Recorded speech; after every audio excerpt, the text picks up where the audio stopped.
Bismillah. Assalamualaikum warahmatullahi wabarakatuh. Alhamdulillah, pada siang kali ini kita bersyukur kepada Allah Subhanahu wa taala dengan rahmatnya dan nikmatnya kita bisa berkumpul di ruangan yang semoga senantiasa diberkahi dan diridhai oleh Allah Subhanahu wa taala. Bersalawat kita kepada Nabi kita Nabi Muhammad sallallahu alaihi wasallam dengan ucapan Allahumma shalli ala Muhammad wa ala ali Muhammad. Yang sama-sama kita hormati Al-Mukarram Ustaz Maulana Ardi selaku Kepala Sekolah SD dan juga sekaligus pemateri yakninya bedah buku pada kali ini. Apa kabar semuanya Ustaz Ustazah? Sehat semuanya? Alhamdulillah. Luar biasa. Allahu Akbar.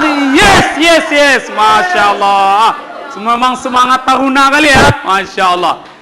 Baik Ustaz Ustazah, pada kali ini insya Allah kita akan mendengarkan yakninya uraian dari beda buku yang akan disampaikan oleh Al-Mukarram kita yakninya Ustadz Maulana Ardi. Kepada Al-Mukarram kami persilakan. Sebelum kita mulai, sekiranya kita membaca basmalah. Bismillahirrahmanirrahim.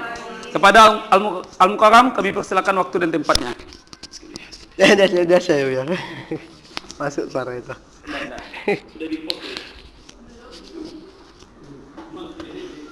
Oke, bismillahirrahmanirrahim. Assalamualaikum warahmatullahi wabarakatuh. Bersama-sama kita hormati Kepala SMP Taruna Islam Ustaz Yazidul Akir SPDI, Ustaz Ustazah, Majelis Guru SD dan SMP Taruna Islam yang berbahagia. Seperti biasa, sebenarnya kegiatan atau agenda program bedah buku ini sebenarnya itu sudah dicanangkan sejak saya jadi kepala sekolah dan baru terrealisasi itu semenjak bulan 12 ini ya saya Yazid ya. Dan kedepannya untuk di semester 2 nanti kita ada bedah buku juga Ustaz Ustazah setiap minggu kalau bisa.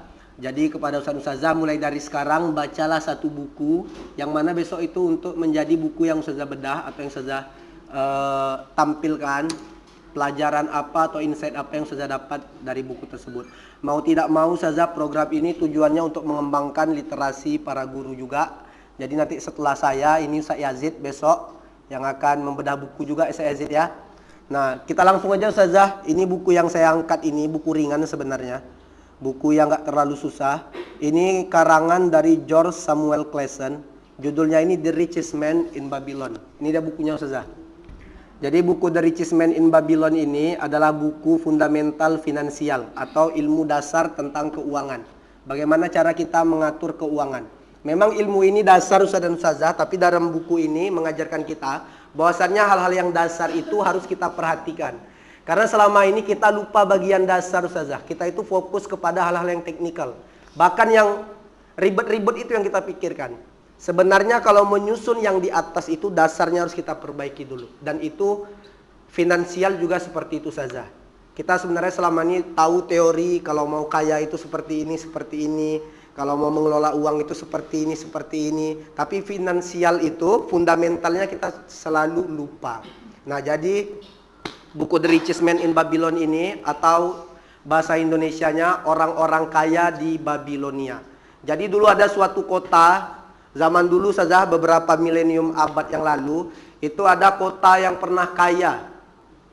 Pernah mencapai kota itu seluruhnya itu kaya-kaya saja, tajir-tajir melintir. Nama kotanya itu Babilonia.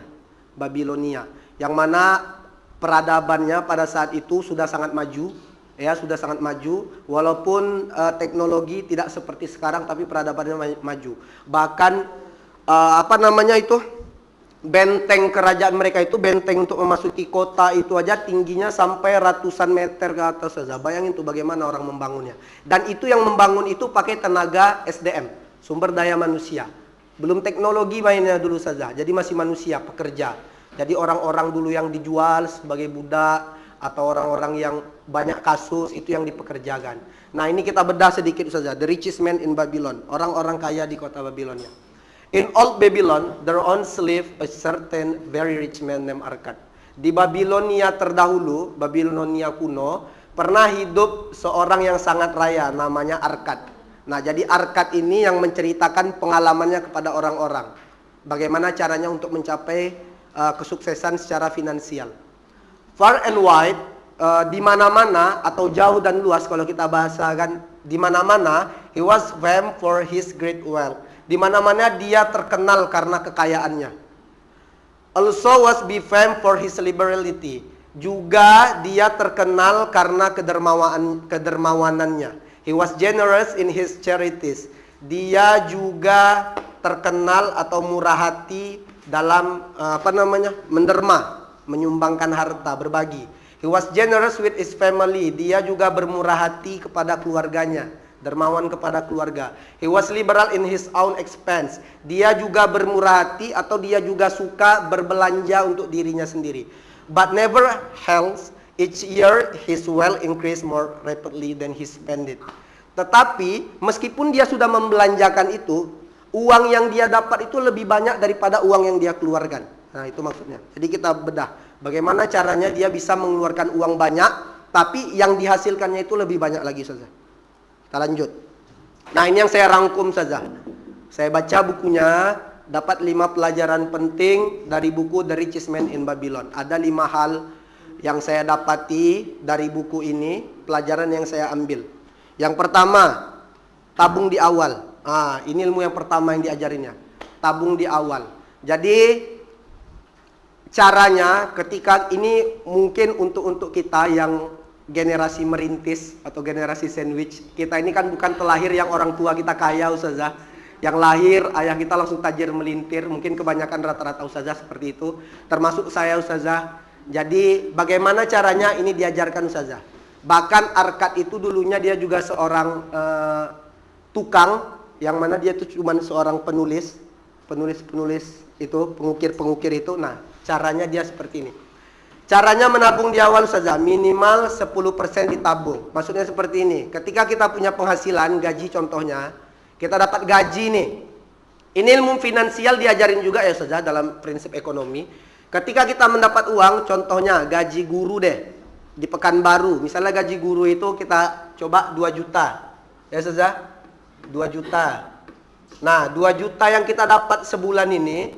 Nah, kalau yang diajarkan oleh buku The Richest Man in Babylon ini, dari Arkad ini, 10% itu kita ambil dulu saja untuk tabungan.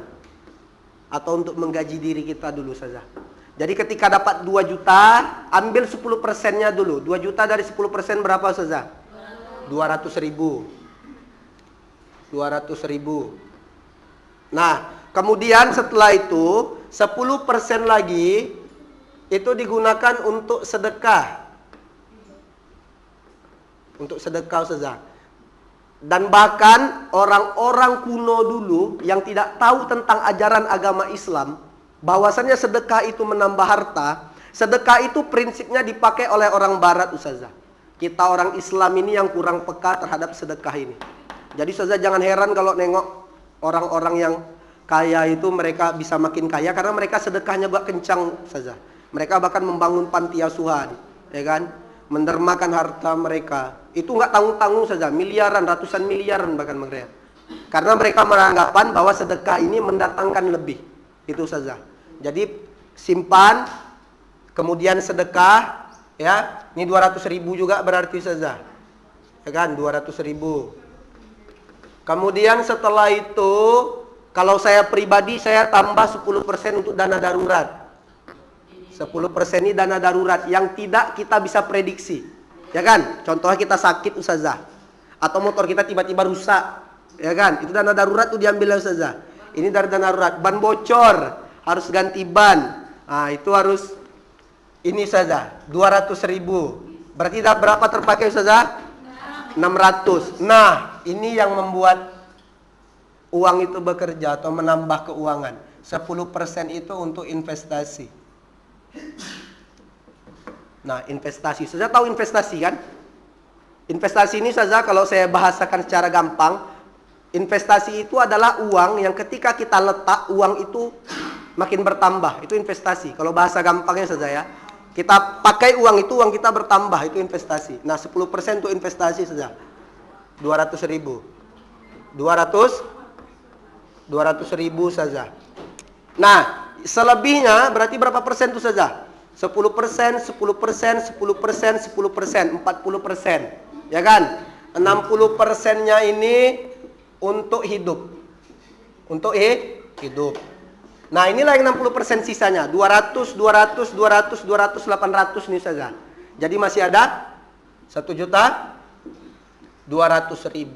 Nah, inilah bagaimana caranya ustazah bisa hidup selama 1 bulan dari uang 1.200.000. Gimana pun caranya, nggak mau tahu. Entah ustazah mau makan telur ayam aja sehari itu 3 kali. Nggak mau tahu ustazah. Gini memang cara fundamental ustazah. Yang mana memang ini dilakukan oleh orang-orang terdahulu. Ini dasar ya ustazah. Dan ini pernah saya terapkan ustazah. Dulu saya cuman waktu saya jadi gorim, saya dapat 500.000 cuman ustazah. Dari gaji jaga masjid saya kuliah, saya pakai prinsip ini ustazah. Dibilang nyimpan saya ustazah. Gitu dia. Tapi pakai cara konsep seperti ini saja. 1.200.000 inilah biaya hidup 1 bulan. Cukup nggak? Hah? Cukup. Mungkin yang nikah beranggapan nggak ya? Yang lajang, cukup nggak? Insyaallah. Cukup. Itu kan? Mungkin kita banyak jajan, konsumtif kan, Zat? Nah, kita konsumtif inilah yang memang orang dulu itu tidak mengajarkan kita cara konsumtif saja. Nah, konsumtif. Jadi ini kenanya rata-rata orang Indonesia itu rata-rata mereka tuh 90% konsumtif saja. Duduk, nongkrong, itu habis nanti 50.000. Sementara kalau kita itu memulai dari level bawah saja, hal-hal yang konsumtif ini kita hindari. Kita kan memikirkan hidup kita ke depan daripada sekarang kan. Nah, ini tergantung pribadi ustaz dan ustazah aja lagi. Jadi yang penting The Richest Man in Babylon ini mengajarkan kita bagaimana cara memanage uang. Dan ini juga diajarin saja. Siapa di sini yang ustazahnya setiap bulan itu nggak tahu uangnya habis kemana? Ada kan? Kenapa ustazah? Karena, atau saya tanya, siapa ustazah yang uangnya itu dari satu alokasi? Dapat 2 juta, nggak ada dibagi-bagi posko gini. Langsung bayar utang, ambil dari situ, jajan ambil dari situ, kemudian beli baju dari situ. Itu yang membuat uang itu habis, kita nggak tahu bagaimana ustazah. Ya. Jadi jangan heran ustazah kalau gaji ustazah walaupun 5 juta ya atau 10 juta ustazah gaji ustazah. Kalau ustazah mengambil dari satu induk ya ustazah ngambil dari satu induk 100% habis, saya bilang nih ustazah. Nggak terasa tuh uang itu habis ya kan. Saya pernah tuh 3 juta pun gaji 4 juta kita ambil dari satu posko itu aja. Kalau saya bilangnya posko-posko keuangan ini. Kita ambil dari posko itu habis semua ustazah. Gitu dia. Jadi ilmu ini yang diajarkan bagaimana cara kita mengalokasikan atau memanage finansial keuangan kita ustazah. Dan 10% ini, dan kita juga di sekolah itu diajarkan bahwa prinsip menabung itu pangkal kaya.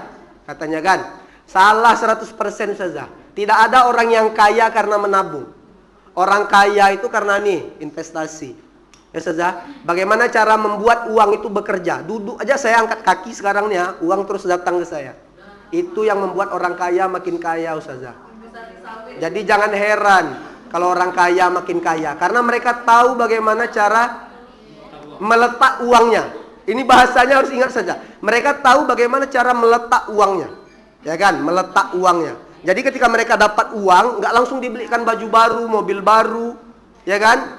Nah, nggak kayak gitu saja, rumah baru tiba-tiba kayak gitu mereka.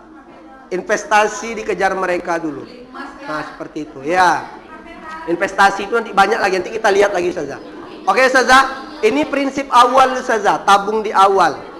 Jadi gini saja, ketika kita dapat gaji, dengar sebentar saja, ketika kita dapat gaji, hal yang pertama kita lakukan itu bukan membayar utang, bukan langsung beli baju.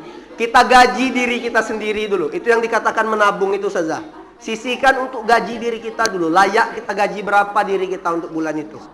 Gitu caranya saja. Setelah itu barulah untuk kebutuhan rumah tangga, untuk kebutuhan hidup, terserah macam-macam yang lainnya.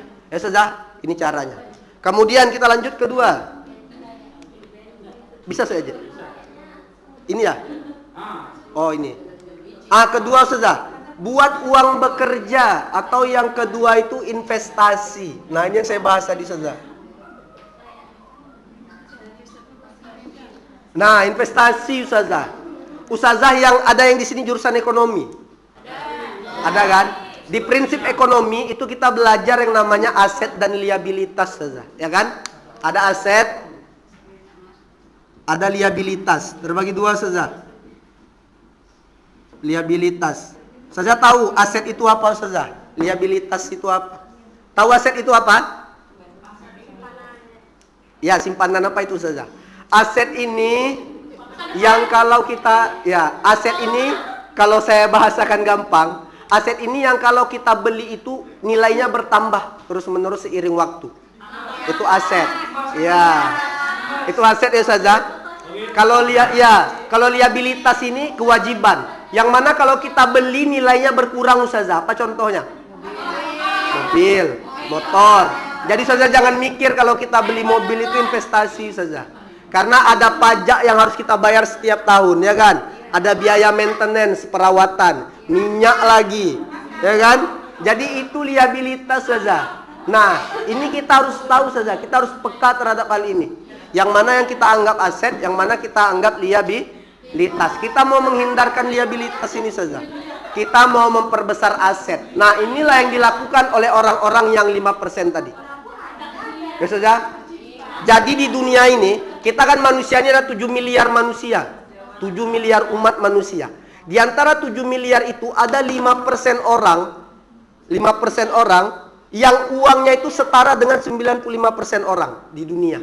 Ada 5% orang. Nah, inilah yang dilakukan oleh 5% orang-orang itu saja. Mereka investasi memperbesar aset itu saja. Aset. Nah, ya saja. Aset inilah yang seperti rumah, harga properti kalau kita beli naik enggak saja? Naik. Ah, itu aset itu saja. Properti. Apalagi saja? Tanah. Contoh saja, Harapan Raya ini tahun 2000 saya Ajit ngajar, tahun 2012 berapa saya Ajit Harapan Raya ini? Per meternya? 500-an. Sekarang per meternya berapa nih saja? 1 juta lebih saja. 500.000 kenaikannya, marginnya saja. Itu nih contohnya. Kemudian apa lagi? Emas. Emas ini di tahun 90 kata mama saya, harga cuma 50.000 1 gram. Sekarang berapa juta saja? 3 juta ya? 3 juta malah sekarang lagi. 3 juta. Gitu saja. Ini emas. Ya kan saja?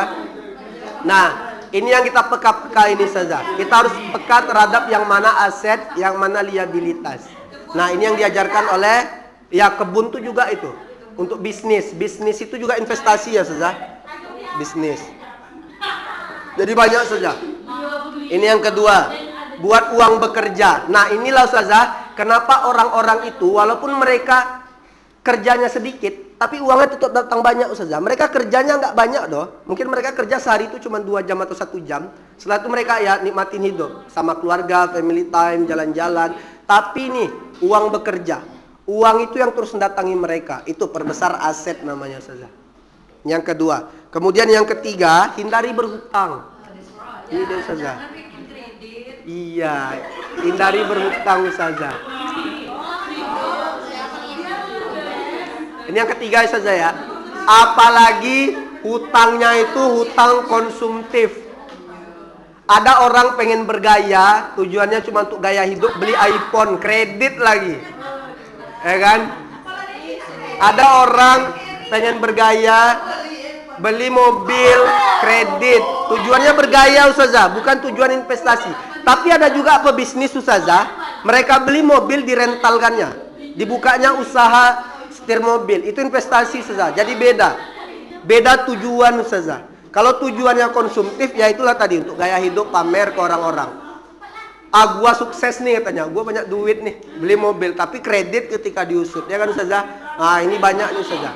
Apalagi yang konsumtif kita gunakan terus-menerus saja. Ini yang ketiga, hindari berhutang. Keempat, investasi paling untung adalah investasi ke diri sendiri atau self development. Ini yang paling penting nomor 1 saja. Karena gini, di hidup ini banyak hal sebenarnya yang kita belum tahu saja. Yang mungkin kita itu kurang pengetahuan, gitu kan. Tapi ketika kita belajar, bisa jadi kita tahu, itulah mengupgrade diri kita namanya. Misalnya nih, kita kan kalau mau mencari sesuatu itu bagaimana, ya kan? Kalau kita mau mencari tahu jalannya, tentu kita tanya siapanya. Kalau kita mau mencari how, bagaimana, Yang kita pertanyakan tuh who-nya kan, siapanya. Kita kan butuh itunya kan. Makanya contoh, kalau ustazah ingin mahir dalam berbahasa Inggris, ini kan how-nya nih. Gimana caranya? Cari orang yang jago bahasa Inggris. Berarti tahu caranya saya mencari. Begitu juga sebaliknya ustazah. Kalau ustazah mau tahu bagaimana cara-cara orang itu bisa mengelola keuangan dengan baik, atau sebagai tajir militer, cari orang yang memang kaya ustazah, belajar. Mereka banyak tuh nasihat mereka tentang hidup. Diajarinnya ustazah bagaimana memanage alokasi keuangan. Nah ini yang paling penting ustazah. Terus belajar ustazah, upgrade diri. Ya kan, contoh, misalnya ustazah Julia jual gorengan. Hari ini omsetnya misalnya 100 gorengan tuh terjual misal 200.000. Ya kan. Ini kerjanya 10 hari contohnya ya, 10 hari. Usahanya baru cuman 1, ya kan? Diubahnya usahanya, dinaikkannya menjadi 5, ikut pelatihan kayak dia, ya kan? Tukar pikiran, cari teman, gini konsultasi segala macam. Naik omsetnya 10 kali lipat jadi 2 juta. Nah, itulah pentingnya kita belajar mengembangkan diri kita ustazah. Jadi hidup itu nggak sekedar sekolah selesai kita belajar, nggak gitu saja. Hidup itu sesuai kebutuhan. Kita kurang apa nih?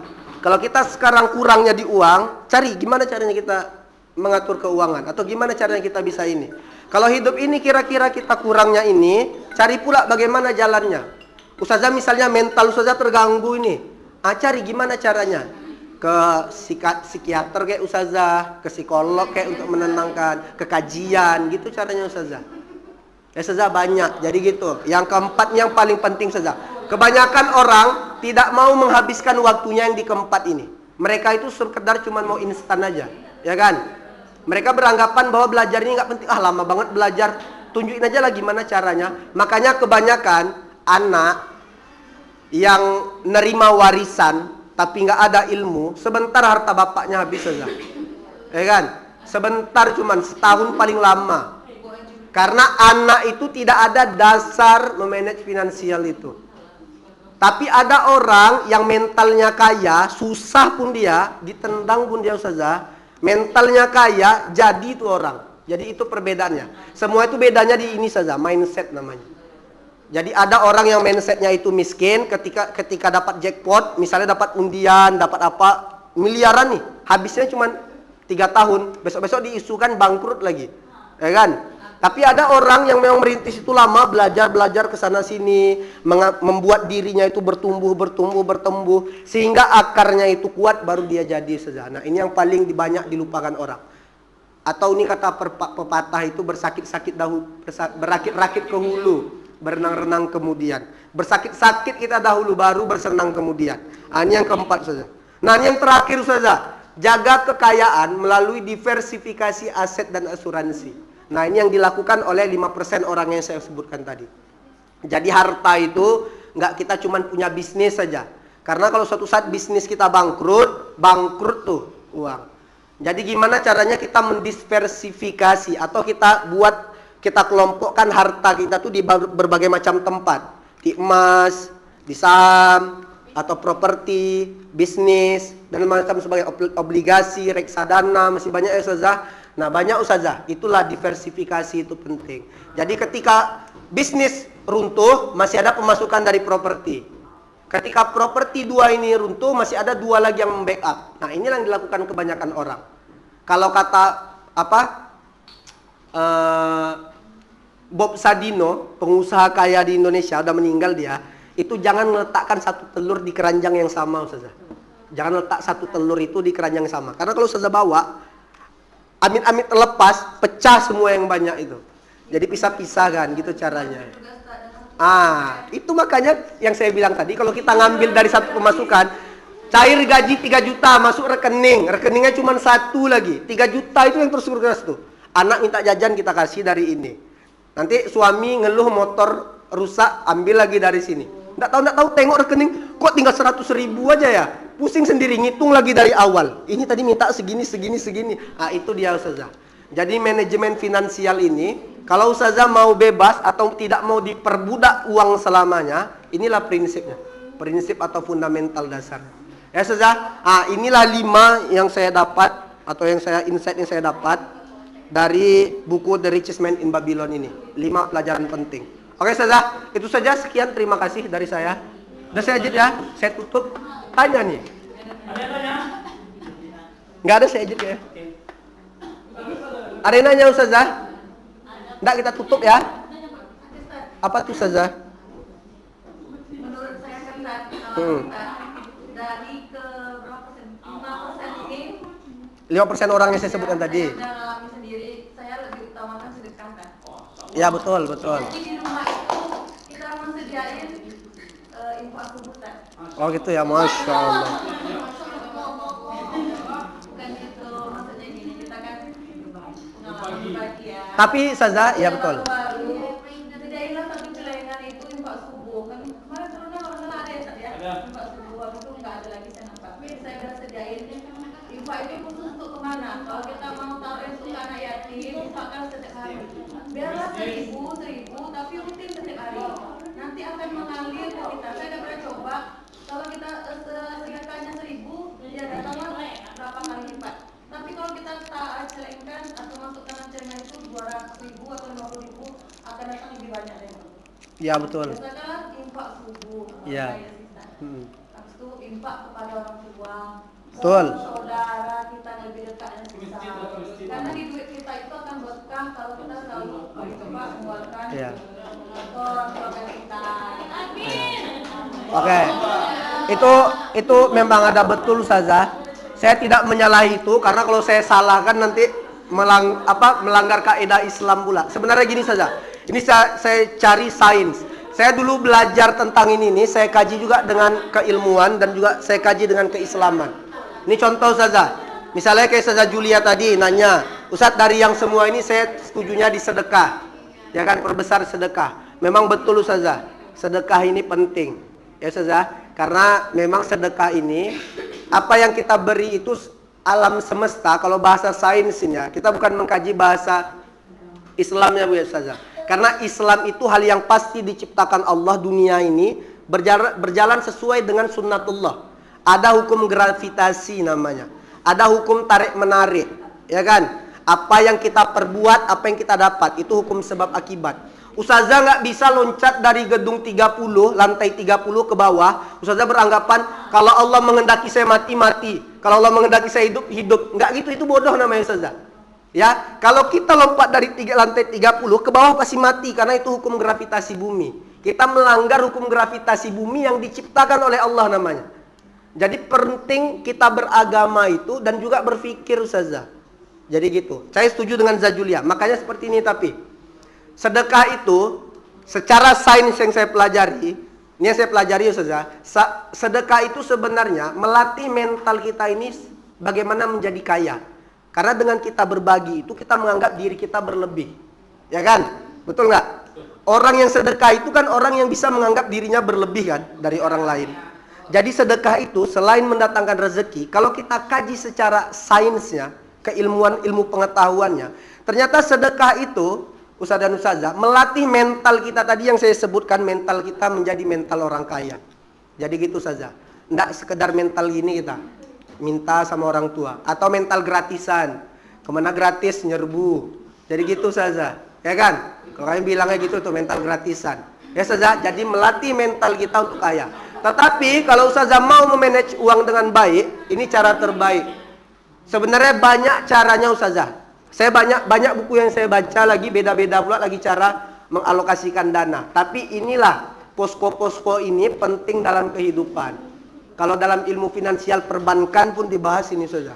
Kalau kita mengambil dari satu pemasukan habis semuanya.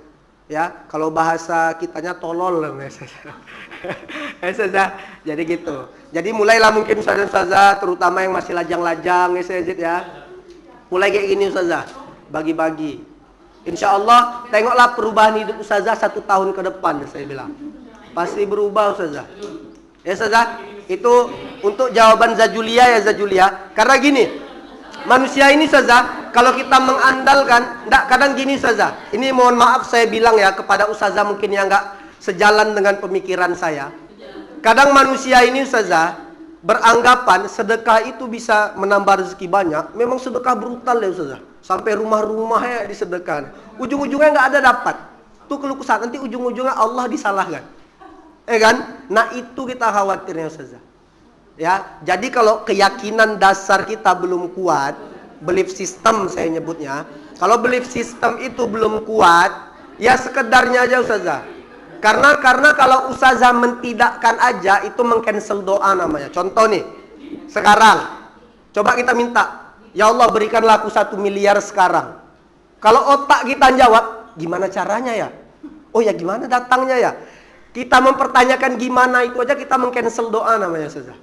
Makanya Allah itu ketika kita berdoa itu 100% keyakinan ke Allah itu.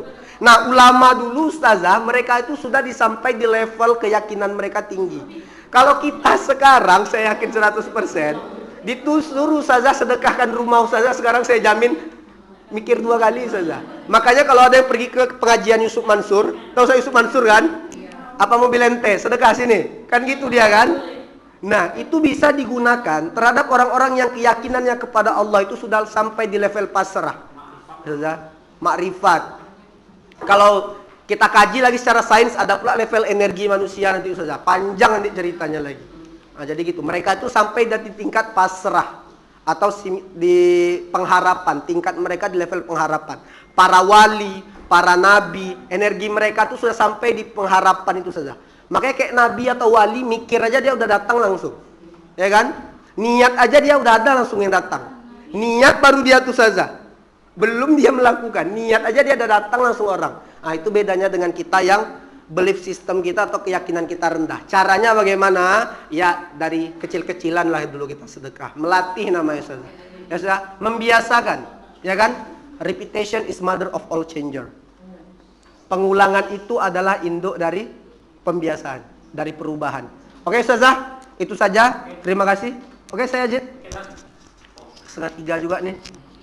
Oke, hidup kita ini yang pertama adalah kita rajin menabung. Kemudian yang kedua mempersiapkan aset. Kemudian yang ketiga kurangi berutang. Nah, kemudian yang keempat jadikan investasi diri kita. Ya, upgrade terus. S2 belajar terus. Insyaallah. Kemudian Masya yang Allah. kelima, Siap saya Jid. apa tadi? Yang kelima? Yang kelima kita mengelompokkan harta Iya, kita untuk menjaga kekayaan Nah, itu. Jadi kita mengelompokkan macam yang lantai yang Ustazah pijak ini. Keran ini, Masya Allah. Luar biasa ya saudara. Ya saya Jid. Jadi dari kesimpulan itu maka Ustaz Maulana memberikan gambaran kepada kita penjabaran seperti ini. Maka kepada bagian sosial jangan lupa nih 200.000 nih silakan itu ya. Enggak saya. Enggak saya Jid. Demikian kita tutup dengan doa kafaratul majelis. Mantap, saya Jid. Subhanallahumma wa bihamdika asyhadu an la ilaha illa anta wa atubu ilaik. Banyak maaf. Wabillahi taufiq wal hidayah. Assalamualaikum warahmatullahi wabarakatuh. Waalaikumsalam.